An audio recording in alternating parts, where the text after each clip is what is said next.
Hello नमस्कार दोस्तों, कैसे हैं आप लोग। आशा करते हैं आप लोग अच्छे होंगे। देखिए एसएससी एमटीएस के जितने भी बच्चे हैं 2025 वाले, उन सभी के लिए एक इम्पॉर्टेंट नोटिस है कि एसएससी एमटीएस का जो एग्ज़ाम है यहाँ पर पोस्टपोन हो चुका है, ठीक है। और एसएससी एमटीएस का जो एग्ज़ाम है इसके बदले न्यू डेट्स यहाँ पर आएंगे। कारण क्या है इस वीडियो में आपको बताएंगे, साथ ही साथ बताएंगे कि एसएससी एमटीएस में एक बदलाव भी किया गया है, ठीक है। जितने भी एसएससी एमटीएस के बच्चे यहाँ पर मैं बता दूँ कि एग्ज़ाम प्रोसेस को थोड़ा और अच्छा बनाने के लिए यहाँ पर कुछ बदलाव किए गए हैं जो आपको बताएंगे। साथ ही साथ एसएससी एमटीएस के एग्जाम्स के जो न्यू डेट्स है, इतना तो मैं वीडियो के शुरुआत में ही आपको बता देता हूं कि एसएससी एमटीएस जो है उसमें एग्जाम के लिए अब आपको थोड़ा और ज़्यादा समय मिलने वाला है। लेकिन एसएससी एमटीएस का ये पूरा वीडियो शुरू करने से पहले मैं आपको बता दूं कि टेक्स्ट बुक की तरफ से, ठीक है, टेक्स्ट बुक यहाँ पर कुछ बहुत ही बड़ा लेके आ रहा है आप लोगों के लिए। इस साल तैयार हो जाइए क्योंकि यहाँ पर आने वाला इस साल का सबसे बड़ा सरप्राइज टेक्स्ट बुक पर, जो कि आपका स्वतंत्र दिवस पर रहेगा, ठीक है। 14 और 15 तारीख को टेक्स्ट बुक कुछ बड़ा लेके आ रहा है। तो अगर आप लोगों ने अभी तक टेक्स्ट बुक ऐप डाउनलोड नहीं किया है तो नीचे डिस्क्रिप्शन में लिंक होगा, उसे डाउनलोड कर लीजिएगा क्योंकि टेक्स्ट बुक कुछ बहुत बड़ा आने वाला है। मतलब कि आपका यहाँ पर जो है प्राइसेस कम हो सकते हैं text book pass pro max के, या टेक्स्ट बुक कुछ नया लेके आ सकता है, मुझे भी नहीं पता। तो चलिए देखते हैं 14 या 15 तारीख 14 से 15 तारीख के बीच में टेक्स्ट बुक क्या नया बड़ा लेके आता है। अब हम बात करते हैं एसएससी एमटीएस के बारे में।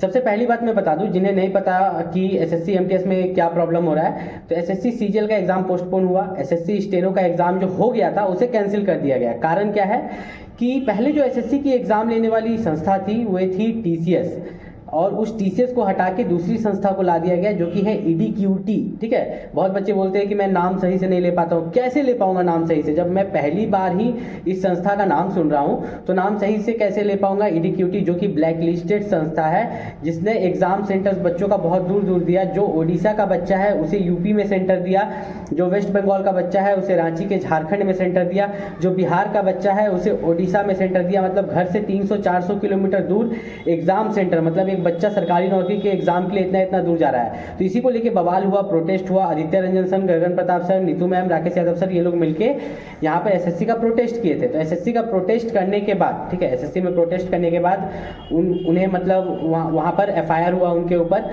लेकिन यहाँ पर रुका नहीं गया, ये लोग लगातार डिजिटल प्रोटेस्ट भी करते रहे, जिससे कि एसएससी सीजीएल तो पोस्टपोन हो चुका है। मतलब आगे आने वाली जो सीजीएल की डेट्स है उसे रद्द कर दिया गया है, नई डेट्स आएंगी। एसएससी एमटीएस को लेके कोई ऑफिशियल नोटिस नहीं आया। जैसे कि मैंने सीजीएल में बोला था रद्द होगा, आपका एमटीएस भी रद्द होगा, ठीक है। एमटीएस का जो डेट है आपका वो अब आपका चेंज हो जाएगा। एमटीएस का डेट मान के चलिए तो 15 दिन या 1 महीना आगे बढ़ जाएगा एसएससी एमटीएस का नया डेट। और एसएससी एमटीएस में क्या बदलाव किया गया मैं आपको बता देता हूँ। देखिए एसएससी एमटीएस की बात करें तो एसएससी एमटीएस में हो क्या रहा था कि एक सिंगल एग्जाम और आपका डॉक्यूमेंट वेरिफिकेशन होता था। तो डॉक्यूमेंट सिंगल एग्जाम निकालने के बाद आपको लगता था कि डीवी में जाएंगे तो डीवी में आपका सिलेक्शन अब 100% हो जाएगा, पर ऐसा नहीं है। जब आप सिंगल एग्जाम निकालते हो जिसमें कि आपका सेक्शन 1 सेक्शन 2 रहता है, मैथ, रीजनिंग, इंग्लिश जीके पे आपका मेरिट बनता है, फिर डीवी के लिए बुलाया जाता है। अगर आप हवलदार के पोस्ट के लिए सिलेक्ट नहीं हुए हैं, सिर्फ एमटीएस के पोस्ट के लिए सिलेक्ट हुए तो डायरेक्ट डीवी के लिए बुलाया जाता है। हवलदार के लिए पहले फिजिकल फिर डीवी। तो यहाँ पर क्या हो रहा था कि जो बच्चे जनरल कैटेगरी से वो भी ओबीसी का बन के भर दे रहे थे, या अगर आप ओबीसी एससी एसटी कैटेगरी से हैं लेकिन आप अपना जो कास्ट सर्टिफिकेट है क्रूशियल डेट से पहले नहीं बनवाते थे, तो डीवी में बहुत सारे बच्चों को रिजेक्ट कर दिया जाता था। तो यहाँ पर क्या है कि डीवी में डॉक्यूमेंट वेरिफिकेशन में एमटीएस का जितना वैकेंसी है उससे कुछ ज़्यादा ही बच्चा को बुलाया जाता है, ताकि जो बच्चे यहाँ पर रिजेक्ट हो उनके बदले दूसरे बच्चे को यहाँ पर ले पाए। तो ये प्रॉब्लम चल रहा है। तो याद रखिएगा आपका एसएससी एमटीएस में अगर आपने ओबीसी एससी एसटी या ईडब्ल्यूएस से अप्लाई किया है तो आपका जो कास्ट सर्टिफिकेट है, जाति प्रमाण पत्र है सेंट्रल लेवल वाला, वो क्रूशियल डेट से पहले, मतलब फॉर्म अप्लाई का लास्ट डेट से पहले वो बना हुआ होना चाहिए। पहला ये चीज़ आपको क्लियर कर लेना है कि एसएससी एमटीएस में ये चीज़ आपका क्लियर होना चाहिए। दूसरा यहाँ पर बात करें कि आपका जो एसएससी एमटीएस होगा इसमें इस बार जो चेकिंग प्रोसेस होगा बहुत तगड़ा होगा। आप एग्जाम सेंटर पर जाओगे तो बहुत अच्छा चेकिंग प्रोसेस होने वाला है। और एमटीएस का भी जो डेट पोस्टपोन का नोटिस है ये 5 से 10 दिन में आपको यहाँ पर मिल जाएगा। लेकिन आपको अपने एसएससी एमटीएस की तैयारी करते रहनी है, ठीक है। एसएससी एमटीएस का आपको तैयारी करते रहना। और एक डिटेल में आपको बता देता हूँ कि एक बच्चा पूछ रहा था कमेंट में, मैंने ही बताया था पहले तो वो फिर पूछ रहा था कि एसएससी एमटीएस में क्या होता है, 2 पोस्ट होता है, एक एमटीएस का एक हवलदार का। मेरा ये कहना था कि जो बच्चा एमटीएस के लिए फॉर्म भरता है उसका जो है फिजिकल नहीं होता है, हवलदार वाला का फिजिकल होता है। ध्यान से सुनिएगा, एमटीएस का फिजिकल नहीं होता है और हवलदार का जो है फिजिकल होता है, ठीक है। पहली बात मेरी ये थी।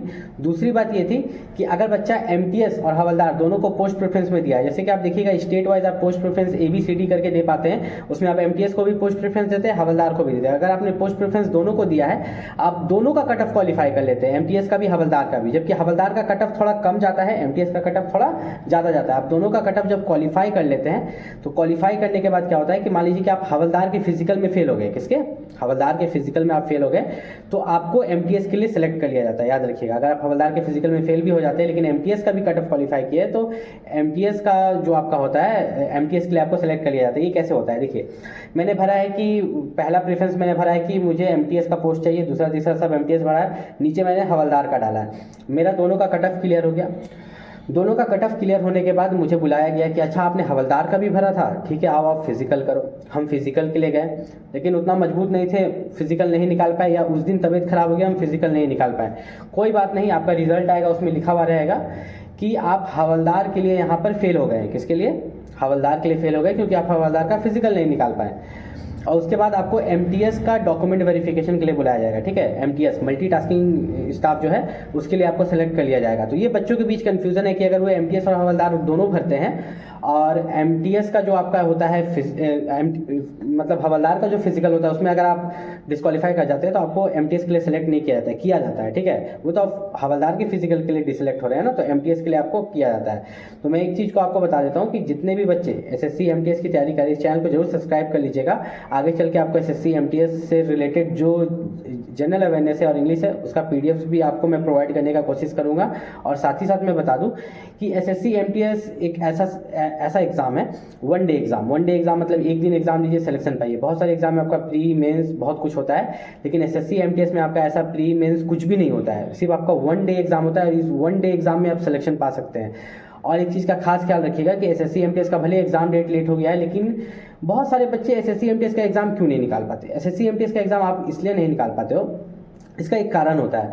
देखिए कोई भी एग्जाम का आप तैयारी कीजिए, एमटीएस हो, सीएचएसएल हो, सीजीएल हो, ग्रुप डी हो, रेलवे का एग्जाम हो, बैंक का एग्जाम, किसी का भी तैयारी करें। एमटीएस का ही एग्जाम्पल लेते हैं, एमटीएस का ये वीडियो है तो अगर आप एमटीएस की तैयारी कर रहे हैं तो एमटीएस का पहले आप सिलेबस कंप्लीट कीजिए, ठीक है। एमटीएस में क्या है, मैथ, रीजनिंग, जीके, इंग्लिश, ज़्यादा जो प्रेशर है वो जीके और इंग्लिश पर है। तो जीके और इंग्लिश का जब आप फुल सिलेबस को कंप्लीट कर लेते हैं, बिना सिलेबस कंप्लीट किए बहुत कोई बोलते हैं कि मॉक टेस्ट दो, लेकिन कोई फायदा नहीं है। जब आप सिलेबस कंप्लीट करके मॉक टेस्ट देते हैं तब वो आपको बेनिफिट देता है और आपके सिलेक्शन के ज़्यादा चांसेस बन जाते हैं। अब हर बार आप जो एग्जाम निकलेगा उससे 2 महीना पहले आप तैयारी शुरू कर दीजिएगा। मान लीजिए एमटीएस का फॉर्म निकला, फॉर्म भरने के बाद जब आप तैयारी शुरू करें तो कभी भी आपका सिलेक्शन नहीं होगा। आपको पहले 6 महीना देना होगा मैथ, इंग्लिश, रीजनिंग, जीके का सिलेबस कंप्लीट करने पर। एक बार जब आप सिलेबस कंप्लीट कर ले तब आप कोई भी एग्जाम निकाल सकते हो।